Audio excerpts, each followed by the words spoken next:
بني إنها إن تك مثقال حبة من خردل فتكن في صخرة أو في السماوات أو في الأرض يأت بها الله إن الله لطيف خبير. يا بني أقم الصلاة وأمر بالمعروف وانهى عن المنكر واصبر على ما أصابك إن ذلك من عزم الأمور. ولا تصعر خدك للناس ولا تمش في الأرض مرحا إن الله لا يحب كل مختال فخور.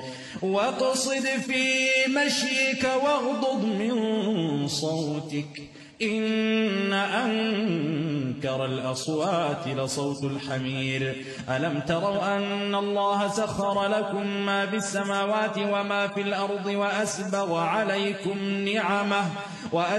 عليكم نعمه ظاهرة وباطنة ومن الناس من يجادل في الله بغير علم ولا هدى ولا كتاب منير. وإذا قيل لهم اتبعوا ما أنزل الله قالوا بل نتبع ما وجدنا عليه آباءنا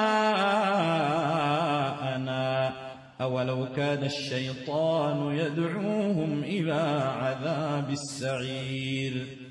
ومن يسلم وجهه إلى الله وهو محسن فقد استمسك بالعروة الوثقى وإلى الله عاقبة الأمور.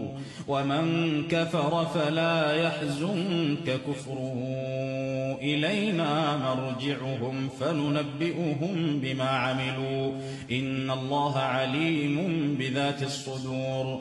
نمتعهم قليلا